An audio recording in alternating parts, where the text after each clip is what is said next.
Esquece tudo que você acha que sabe sobre um número mais temido da história. E se, em vez de ser uma maldição, ele fosse na verdade um mapa? E se por trás de todo o pânico existisse um código secreto? Um código sobre sabedoria, poder e a queda trágica de um rei lendário. Pensa rápido. 666. A mente já vai longe, não é? A gente já imagina cenas de filme de terror, avisos apocalípticos. Mas e se eu te disser que a história original não tem nada, absolutamente nada a ver com isso? Na verdade, ela é bem mais complexa e, pode acreditar, muito mais fascinante.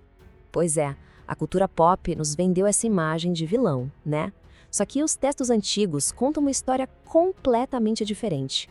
A origem desse número não está no submundo, mas sim num palácio. Não aponta para um demônio, mas para a queda trágica de um dos homens mais sábios que já existiu, o rei Salomão. Para entender isso, a gente precisa pensar nos textos antigos como se fossem um mapa do tesouro. Sabe, as palavras são as direções que todo mundo vê, na superfície. Mas os números são a chave secreta, a criptografia. Eles revelam as passagens ocultas, as camadas de significado que a maioria das pessoas nem imagina que existem. E essa chave tem um nome que ecoa há séculos na tradição mística judaica: Gemátria. A ideia da gemátria é brilhante de tão simples. Em alfabetos antigos, como o hebraico, não existia essa separação que a gente faz hoje entre letras e números. Cada letra era, ao mesmo tempo, um número. E olha, isso muda tudo. Para os sábios daquela época, as palavras não eram só sons. Elas eram equações vivas, pulsando com um significado matemático e espiritual. Dá uma olhada nisso aqui.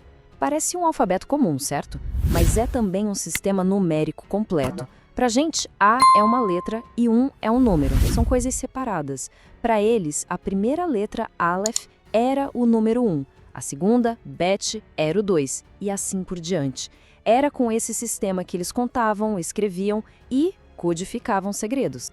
E aí que a mágica acontece. Usando essa chave, os antigos conseguiam conectar ideias que para nós hoje não teriam nenhuma relação. Querem ver um exemplo que é de cair o queixo? Vamos pegar duas palavras que são o coração do pensamento hebraico.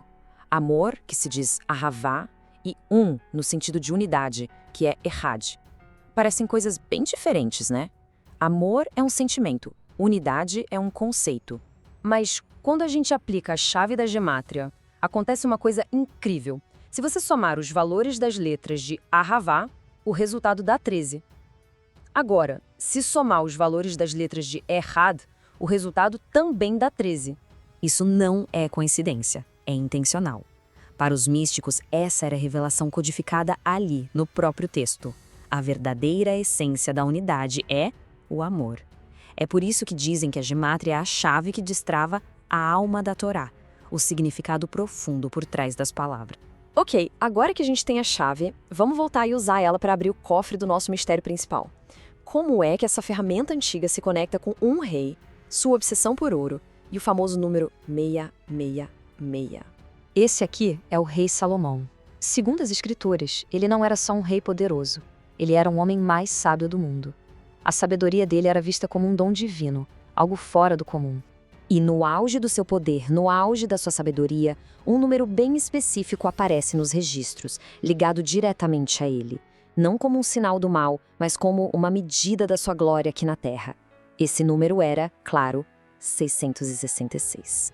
E o que esse número representava? Riqueza. Uma quantidade de riqueza que é difícil até de imaginar. O livro de Reis conta que o peso do ouro que chegava para o tesouro de Salomão em um único ano era de 666 talentos. A gente está falando de toneladas de ouro. É o tipo de fortuna que pode fazer qualquer um perder o rumo. E foi exatamente aí que a história virou uma tragédia. A mesma riqueza que media a glória dele se tornou o começo da sua ruína. Existia uma lei bem clara para os reis de Israel. Não acumule ouro, não acumule cavalos e não se case com mulheres estrangeiras que possam te desviar da fé. E Salomão, o homem mais sábio do mundo, fez exatamente as 3 coisas. Ele quebrou todas as regras. O poder subiu a cabeça. E é por isso que, para quem lia esses textos na época, o 666 não era um número do diabo. Era um número de Salomão. Era um código. Um lembrete da história de um homem que foi abençoado com tudo, mas que deixou o poder e a riqueza corromperem sua sabedoria. Ele simbolizava a tragédia humana na sua forma mais pura, o potencial divino desperdiçado. Mas a genialidade desse código não para por aí, não. Tem mais uma camada escondida no próprio simbolismo dos números.